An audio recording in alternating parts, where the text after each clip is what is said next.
Kabayel might be the worst kind of problem for Usyk, not because he is more skilled, not because he is faster, but because he attacks the one area where Usyk has shown discomfort, which is the body.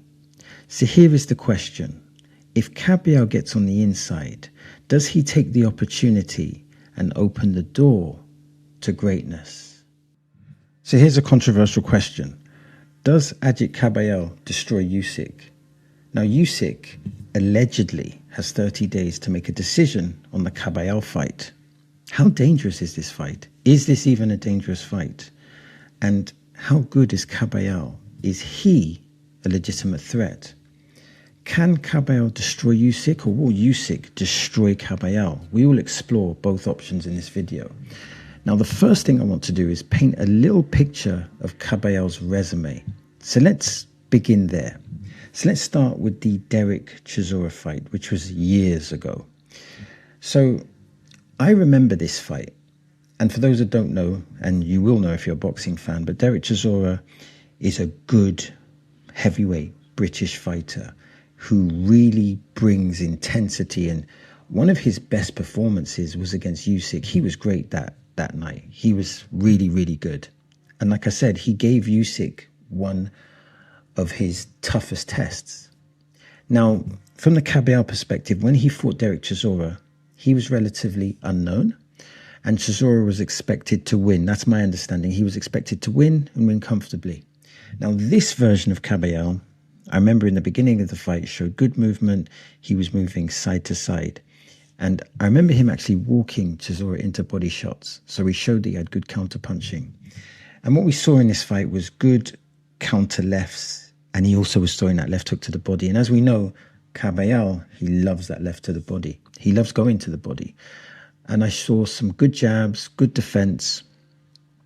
And Kabayel at times would throw this awkward right hand through the target.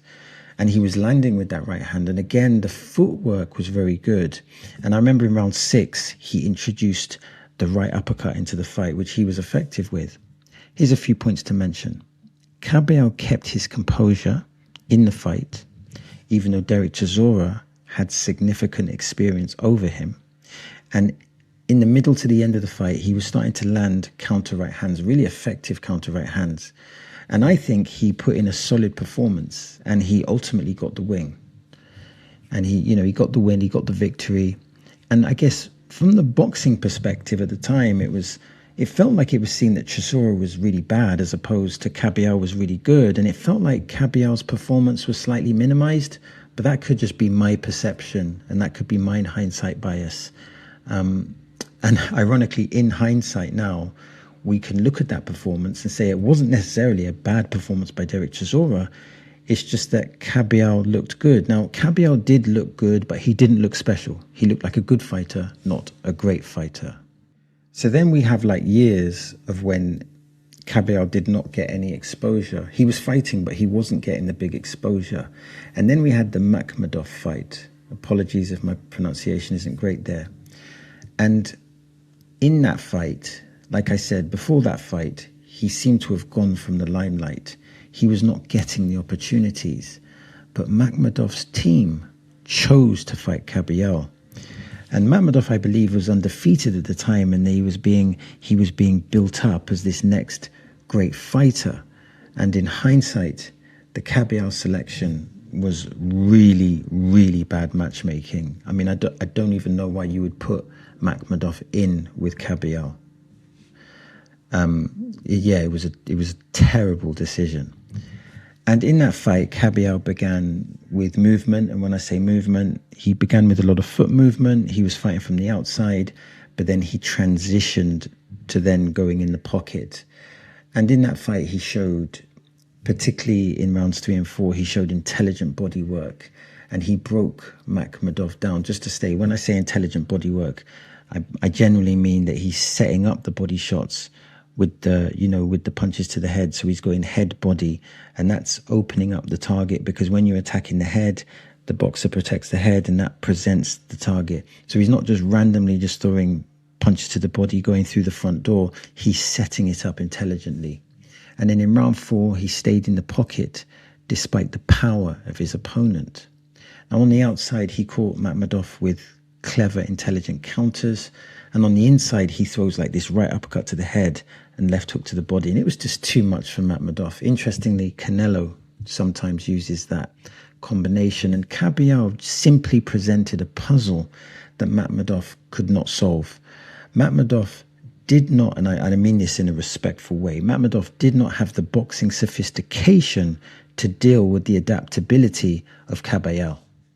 I guess it's important to realize that when Kabayel beat Makhmudov, the boxing landscape and financial infrastructure of boxing had changed significantly. So the Derek Chisora fight didn't seem to open up the door, but the Makhmudov fight, that did open up doors, and it opened up opportunities. And then he fought Frank Sanchez and Zhilei Zhang. Both, I believe, were unbeaten, but they were both good fighters. They were dangerous, and they were intelligent boxers. They both presented different puzzles, but like I said, they were boxers that had high boxing IQ, and these victories rightfully raised his stock exponentially. And it revealed that Kabayel, he can create a sophisticated puzzle, but he's able to adapt. He's a master of making adaptations, and most great fighters have that ability, the ability to adapt, not just to come in prepared and execute, but the ability to adapt on the fly. So how can we define Kabayel? Well, I would define him in the following phases. I would say phase one, he has good movement. So sometimes you'll utilize that good movement and that makes him hard to hit. I would say phase two, he has good right-hand counters. And these right-hand counters, they're not like knockout punches, but they nullify the opponent's output. I would say phase three, he has a decent jab. Again, it's a jab that is used as a distraction. It's like a distraction and a deflection to set up other opportunities.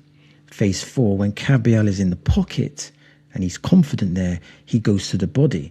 And going to the body is quite unusual for heavyweights who seem to preference going for the head. Phase five, when Kabayel does body work, the body work is intelligent. If he wants to land the left hook to the body, he throws the right uppercut to the head first, or he'll throw the left hook to the head and then throw the left hook to the body. He's intelligent in his body attacks. He doesn't just go through the front door. Phase six, his adaptability is elite. He may be the closest in matching Usyk with regards to being able to adapt. His boxing IQ is high, just like Usyk's. And phase seven, I think this is really important. Kabayel has a very strong psychology. He does not get intimidated. He's a positive, confident boxer. So what does this mean? I think we've built a compelling case that Kabayel is a legitimate contender. He is solid. He has a strong resume. He is not manufactured. So how does Kabayel destroy Usyk? And how does Usyk destroy Kabayel? Well, let's deal with the first one. I think we all know that when it comes to Usyk, he has very few weaknesses. But if he does have a weakness, it's those body shots. And here's the reference points. The first Daniel Dubois fight, the second AJ fight, the Rico fight, and also I think in the first fight with Tyson Fury, I think he had success to the body as well. Now in those fights, he being Usyk, was in noticeable discomfort from those body shots. So what does that mean? It means if Kabayel gets in the pocket, the body work could be in the operative word, be a great factor. But there's a problem. What is the problem? The problem is getting into the pocket and controlling the distance. Kabayel will need effective feints, effective footwork to get on the inside without being damaged. And when Kabayel goes through the phases, and he does that a lot, he'll go through the phases, he'll throw a left hook straight right and then do it again and then throw another combination. He really needs to avoid the counter. Because if Kabayel is in the pocket and is avoiding the counters and is getting to the body, then Usyk is in trouble. If Usyk decides to sit on the ropes like he did with Rico and just kind of curl up, Kabayel could have a very special night. The problem here is that Usyk won't stay in the pocket unless he is forced or feels very uncomfortable. Kabayel likes the left hook to the body, but he may need the right hook to the body for this one. That's the punch against the southpaw. Feint, left hook to the head, right hook to the body. That might be able to do something. And of course, that's easier said than done. On the outside, Kabayel really needs to nullify Usyk and land those counter right hands. Again, this is a very, very difficult task. He needs to use the front foot pressure and make Usyk work. He needs to pressure him. He needs to make Usyk work very, very hard because Usyk's a very well-conditioned heavyweight. He needs to feint again, and then explode.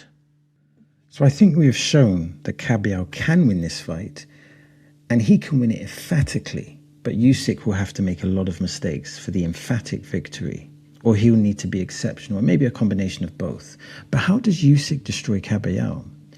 If Usyk walks Kabayel onto his left, and Usyk is a master of this, then Kabayel has a serious problem. He really does. If Kabayel covers up on his front foot, he'll probably get hit with multiple right uppercuts, like Rico did in round 11.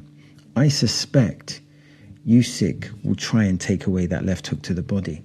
So every time Kabayel throws that left hook to the body, even behind the right uppercut, he will try and punish him with either a left or a right hand counter.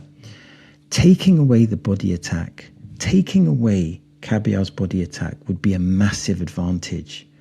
Zhang had success with the counter left, and Usyk's counter left may not be stronger, or it's clearly not stronger, but it's faster and and you could argue more accurate as well, but it's definitely faster. If Usyk gets momentum off his jab, then Kabayel will not only be losing rounds, but he can also get cut. And I believe he was cut in his last fight.